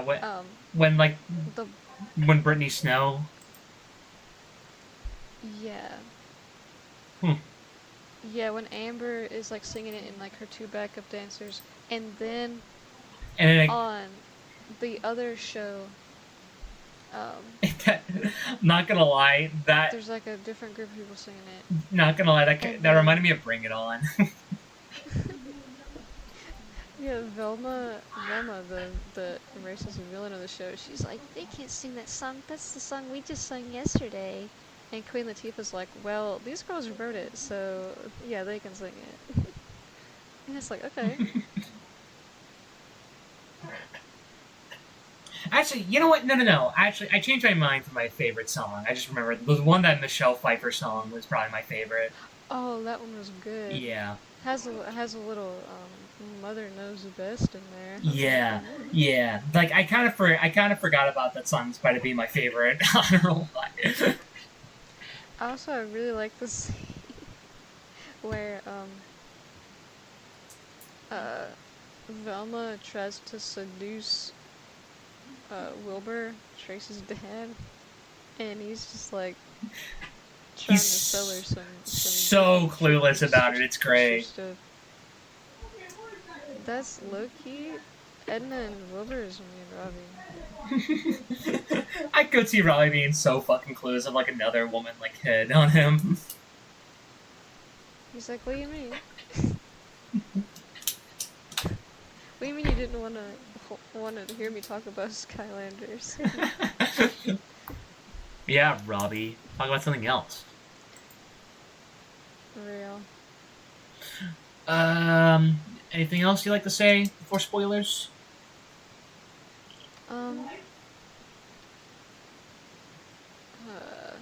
No, besides like, I don't know, I like a lot of the camera shots. I like the opening shot. I just like the entire opening sequence, man. She misses the bus, so then she rides to school on top of the garbage truck. I love it. Alright. I guess that's it. I'll say for the spoiler free. Alright, listen here, fuckers. Look at me. Look at me through your screen. We're going to be spoiling Hairspray. Hi. Hairspray 2007 now. So if you have not seen the movie, I would suggest skipping to this timestamp right now. Look at that. Beautiful. And actual fun, not Comic Sans. Take that, Derek's Average. 3, 2, 1. Let's get into Spoiler Town. I didn't realize that Brittany Snow was the blonde girl from X. I forget about that. Ugh. So, the final act. Yeah. Oh, she's also on Would You Rather. I watched the final act. Final act. I really like the whole side plot of Penny Pingleton's mom being this like comically racist woman. Comically racist, but also like very Christian woman. So it's like, okay, those don't mix. But okay. What if I told you and also the way they have the way that like Penny, you know how Penny is punished in this movie by getting like tied up on like the bed and like not. What if I told you the original is even it's even crazier the way they did it. Also, they have like a bomb shelter in their basement. Like she's prepared. Like she's prepared for like everything. Yeah. I really like that whole plot of like her mom is so like strict and racist, but she really likes seaweed, and he's black, so she's like, I'm gonna fuck you, Mom. Actually, he comes and rescues her. Yeah, which honestly, that's the question I both have for that and the original, because they don't really explain it in the original either. How does Seaweed know where she just lives? Well, it's like the 80s, or not the 80s, it's the 60s, so like. Yeah, I guess, I don't know. I just feel like it was like he just appeared, like he just spawned in. I was gonna say, like, maybe back in the 60s it was like a small town mindset where you just know where a lot of people live for no reason. I guess so. Yeah, so the final act is a lot different compared to the original film. I won't say how. I'll let you experience that, Mac, whenever you get to it. But for this final act, it's really fun, and I like the way they handle the whole competition thing of who ended up winning. Oh yeah, that was like a really good scene. I liked it. Yeah, it's a good twist because you expect it to be like, oh yeah, Tracy saves the day and wins, but no, it's like that. What was that girl's name? I forget. It's a cute little girl. Inez. It was Inez. All right, yeah, she ends up winning, and it's like, yeah, that's cool. You say little S. Little Inez is what she's listed as in the cast list. All right, but I think they just call her Inez. A little Nas. Yeah. Oh, the girls that sung the new girl in town, they were called the Dynamites. She sung a song. That was what they were called. The Dynamites. Yeah. But yeah, I really like that Inez was really involved because at the start, whenever she was first introduced, you're like, okay, it's like Seaweed's little sister. That's cute. She's actually like in the plot. Yeah, she actually does things. Yeah. Honestly, when it comes to like the spoiler stuff, this is more of like just small things just start like being like, I don't know if I like that, how they handle that in comparison to the original. And it's just like small things that make like it makes like a dent difference, but like it just shakes me up in a way where it's like the original did this better. Like the whole protest thing, like the protest getting organized. In the original, what's the actual like character's name? So I can just stop saying Queen Latifah because like the original did not have Queen Latifah. Motormouth. Motormouth. She's the one who organizes the protest. Tracy did not. Tracy did not bring up the protest whatsoever.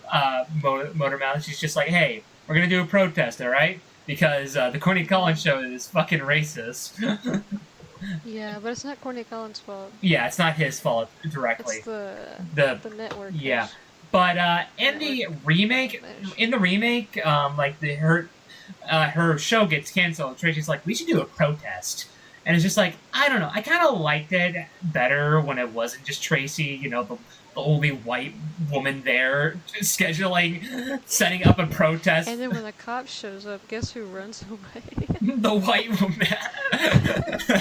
I'm just like, Tracy, this is not a good look. You're the problem.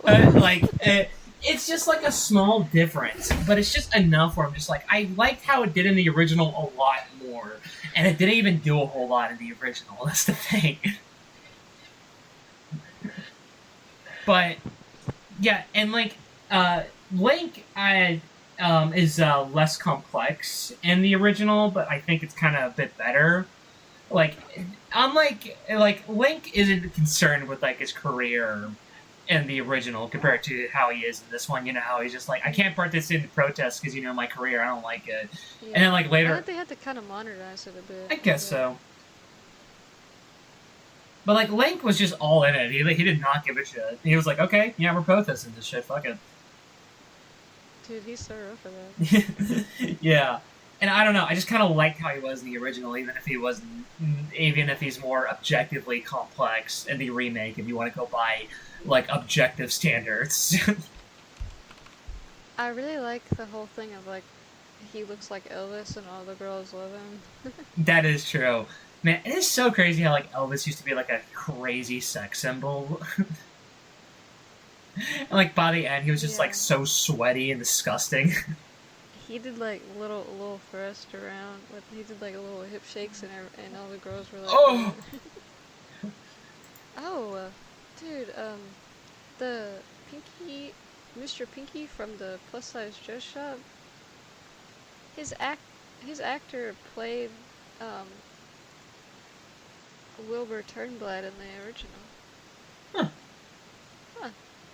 That's cool. Yeah, they actually have other cameos. I think like the original actress who played Tracy cameos as like a press agent, if I'm right. Yeah, Vicky Lake. Okay, yeah. Agent 1. And then the other talent agent is Adam Shankman, the director. Adam Sandler.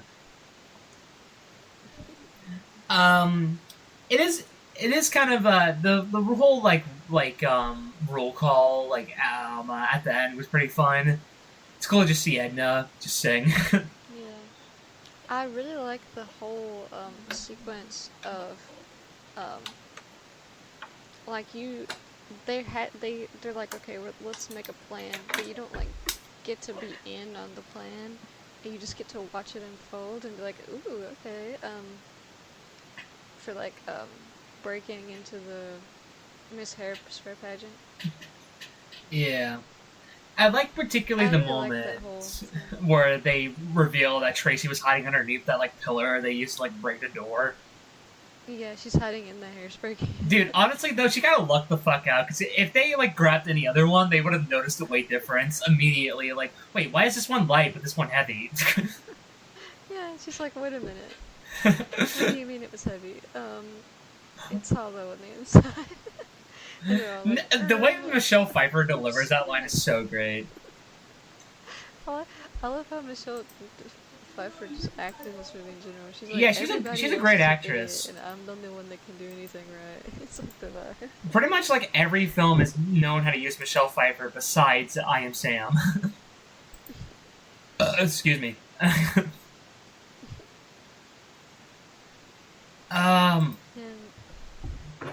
You go say something, Mac, right now. Oh, I really like the part where, like, what was her name? Amber gets upset that, Tracy's crashing the pageant. So she tries to go up in that, like, rocket ship hairspray bottle thing that Tracy came out of, and they start lifting it up, and she just gets really pouty. She's just like... She broke her fucking legs. Yeah, I don't know why she decided that jumping out was a better idea than just hanging waiting. Yeah. But then she ends up hating her mom too, and it was like, okay, character growth. Like, very brief character growth. Yeah. I think it's because she saw like a hot black guy, and she's like, wait a minute. Wait a minute, Mom, you fucking lied to me! You lied to me. Man. It is kind of cool how, like, I love the moment where, like, Edna gets inadvertently involved in the protest. Like, she was just trying to get Tracy back, and there's like, hey. And I love how funny, like, Edna's just getting dragged into things. She shows up to, like, the dance party at Buttermouth Love, and ends up, like, hanging out and eating food. Yeah. She wanted to go back, but they're like, you look like you need some food, and she's like, ooh. She's like, oh yeah, I do. I need some food. I'm hungry. I'm hungry. Oof, I'm hungry. Me at lunchtime. Anytime. Me every day. Yeah, me at any point of time. Let's go.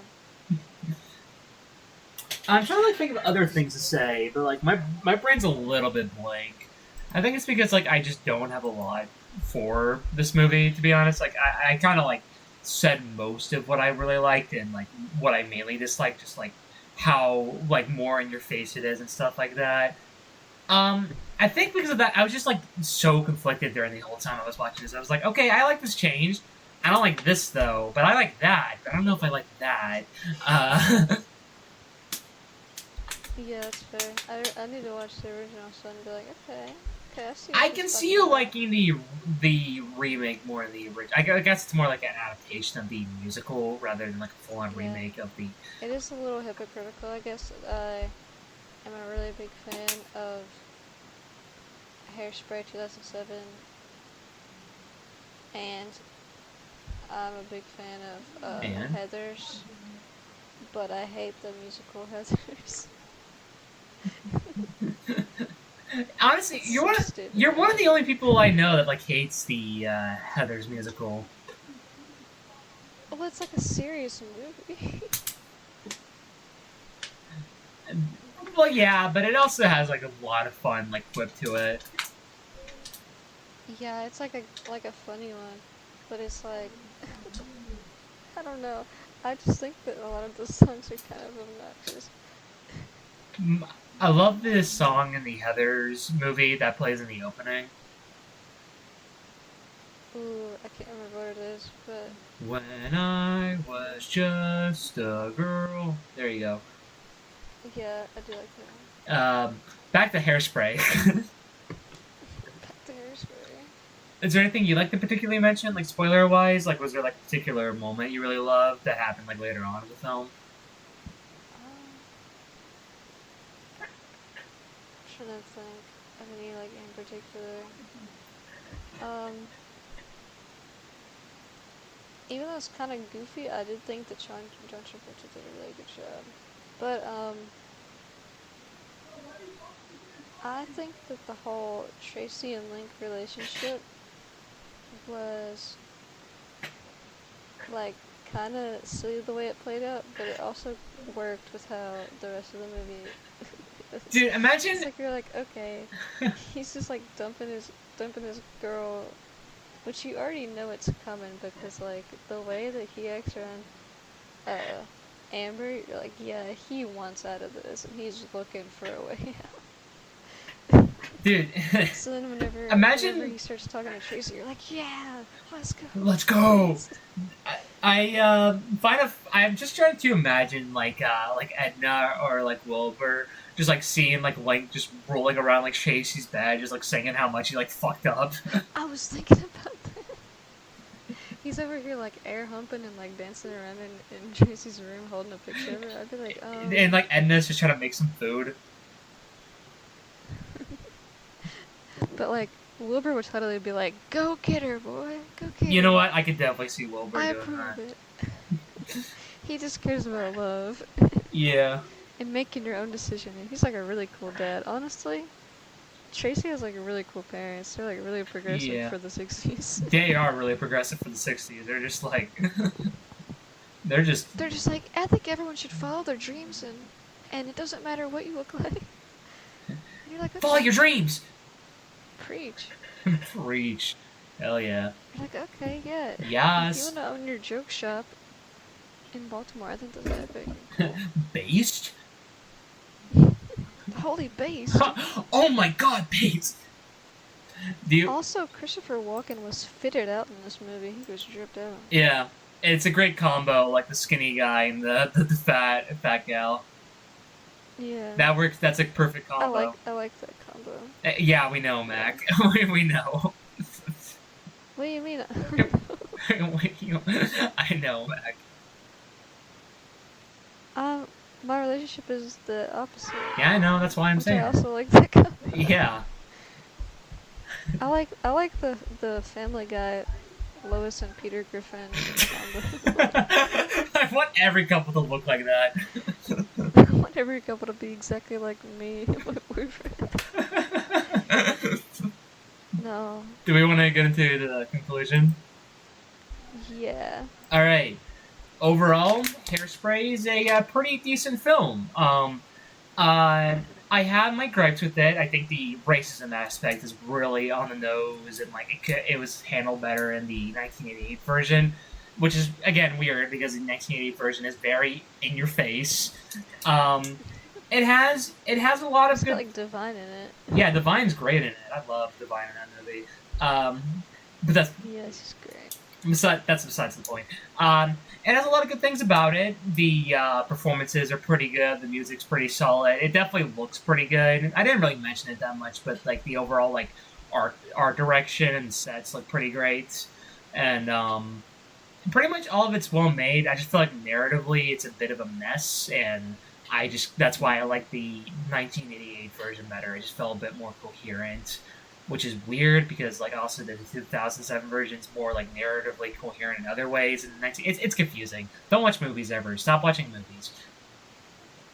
Never watch another movie in your life. Actually, the podcast ends tonight. We're not even uploading this one. Yeah.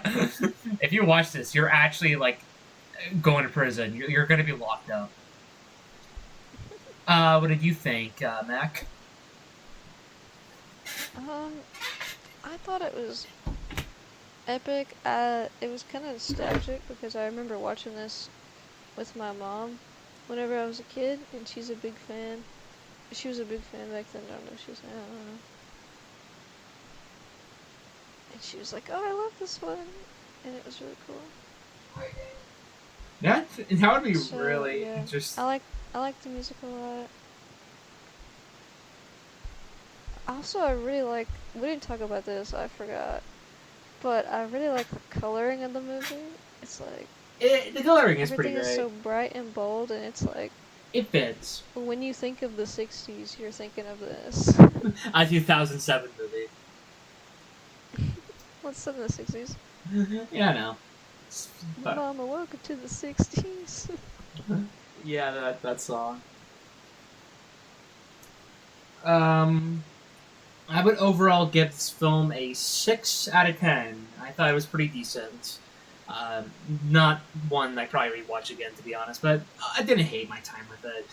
Easily the best Adam Shankman film I've watched so far. I think I'd give it like a 8 out of 10. Nice. So I really like it, but I think that there are musicals that I like more than this one. Chicago. La La Land. But yeah, Chicago too. I love I Chicago. feel like Chicago and Hairspray are like on the same level almost. I like Chicago way more, personally, but I respect what you're saying, because we are adults here. Alright, we got all the movies out the way. Why don't we ask each other a question, pick our next film stuff, and I said that weirdly, choose our next film picks and call it a day.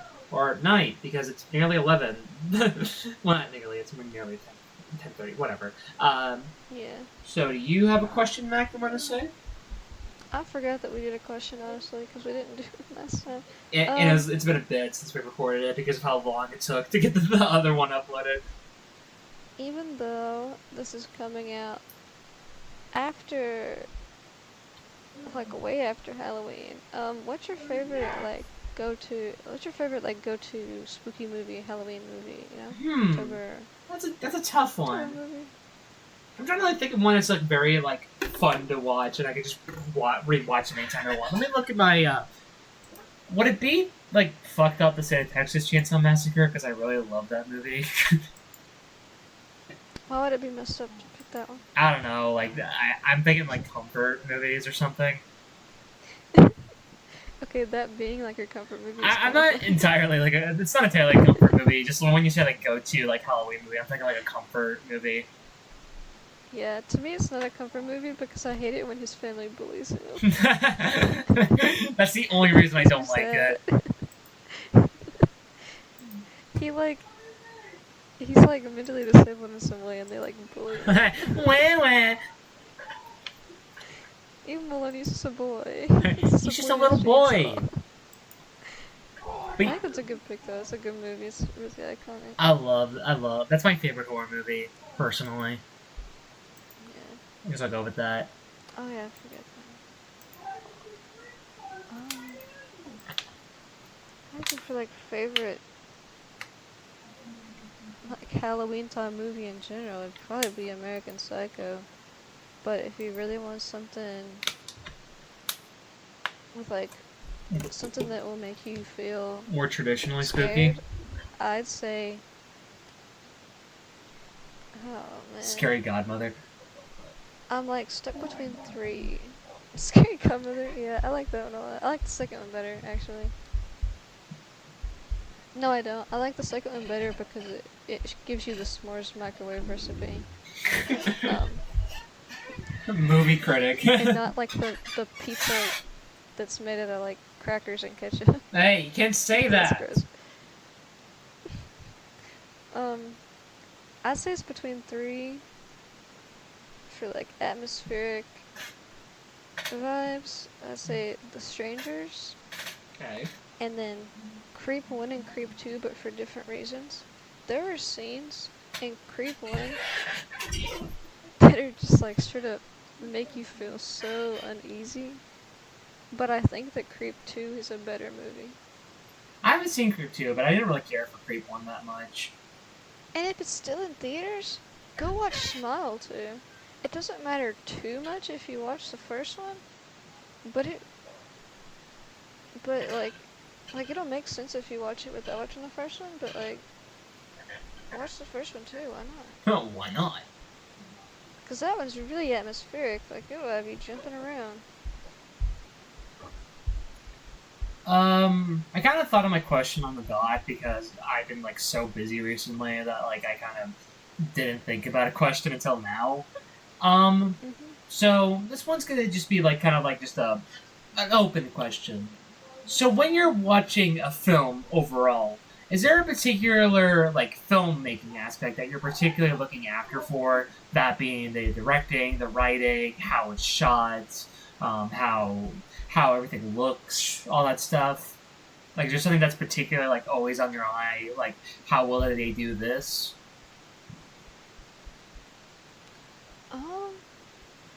I do notice when a movie has like good cinematography. Yeah.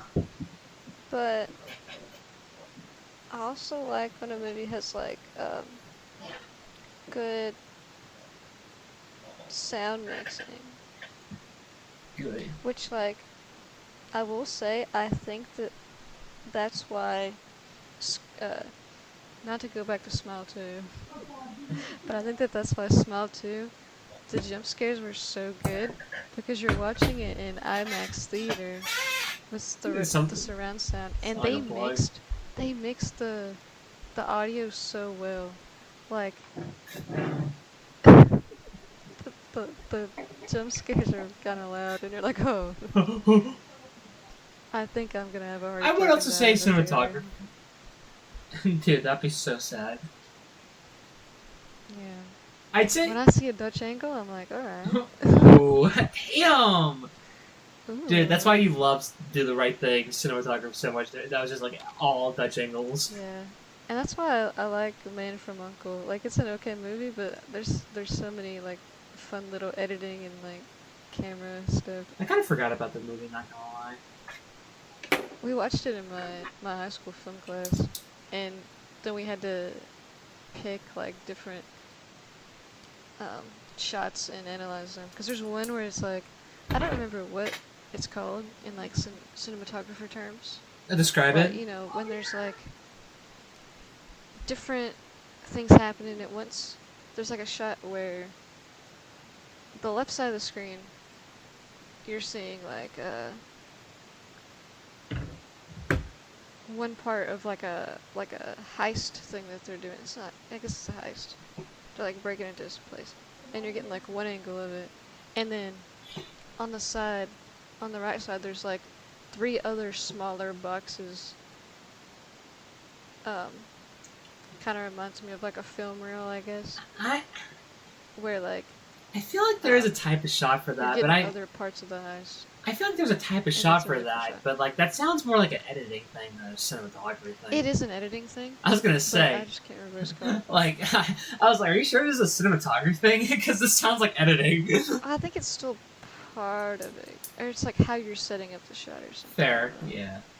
I would say cinematography is like probably the main thing I look at, just how well shot a film is. Dude, I recently watched like 2 films. They're 2046 and Kill Bill Volume 2. Dude, they are both so phenomenally shot. It is crazy. Yeah, I love it. I love both of those films. 2046, I think I like the cinematography in it a bit more, but it's really like picking hairs. But like, when I notice a film is really well shot, I always note it. Like, damn. Yeah. Like, the Phantom of the Opera movie, the 2004 one, boring as shit, but it's pretty well shot, so...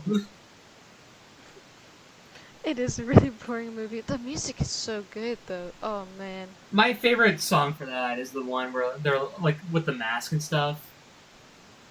Yeah, the main one? Not the main one, it's like the one, like, at the ball, and they all have, like, all the masks on. It's like, starts with, like, an M. Oh, I know what you're talking about. Yeah. The main one is so iconic because when I went to like, I don't know what you call it. Like leadership band camp. The drum major group, which I was in, we had to conduct to it, and it was really fun. I think it's got a bunch of like big parts in it. Musketeer. Like, Musketeer, I think it's called. Masquerade. Masquerade. Yeah, Musketeer. Okay, yeah. I like that one. Yeah. Honestly, though, the costume design is what I really love in that movie. It was so like every. Oh yeah, it's like so really so detailed. Yeah, it's like. Let me just stress right now, Phantom of the Opera, the 2004 one, is a really boring movie. It's just that it's really well made. Yeah. Anyhow, I guess that's that. Yeah, let's get into the film picks. Film picks this time it'll be the traditional 2 picks, not any extra bullshit mumbo jumbo. Yeah, we're not watching 3 movies again this week. Yay! This week. this month. I don't know if I said this week. I have watched 3 movies this week. Yeah, it is true. Do you have your film pick in mind, Mac? Yeah, it's actually off my Halloween list. Oh. But I really want to watch it. Cool. What is it? The Crazies, the remake, but you could watch the original for fun too. The 2010 one? Yeah, I have heard that the remake is like a better, it like does it better, but I think that I might watch both of them and like compare. I mean, the original is directed by George Romero, you know, the grandfather of the zombie. Romero? Okay. Yeah. Yeah. I'll probably watch the original. I don't know. Maybe. Depends on I'll probably watch both of them if I have the time. Alright, cool. And my pick is going to be an older film because I figured, you know what, fuck it.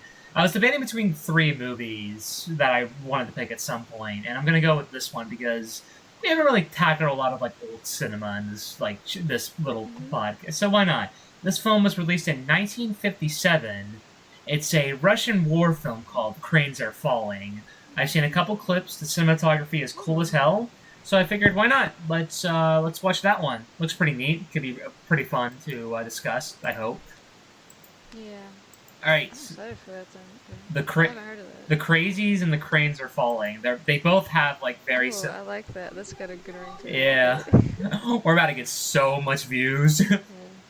I remember my parents and my cousin and I guess her boyfriend at the time, ex now, she's married to someone else. But they like all watched it together and they were like, oh wow, I remember the original. Whoa! Yes! Like, wow, that was pretty cool. Alright. Well, okay, people say that the remake is better, but I am a little skeptical because that's usually never the case. And I'm pulling out 2 remakes in a week, so I'll watch the old one. So, alright, so The Crazies 2010 and The Cranes Are Falling. Alright. Well, I guess we can just end this little episode right now. Thank you for watching, everybody. Thank you for seeing us talk about the Cool Cat movies and Hairspray. I'm like thinking about how I'm gonna do the thumbnail because I want to do like kind of like a unique thumbnail for this because I think it'd be funny. Ooh, wait. What? You could do like like cut out Cool Cat and like Dirty Dog and like Edna or Tracy and have them dance. put them like they're all like dancing. Oh yeah, like they're dancing. I was gonna say they're fighting, but I like that they're dancing. That would be really funny. That would be iconic. I mean, Cool Cat does have a lot of green screens in it. No, yeah, true.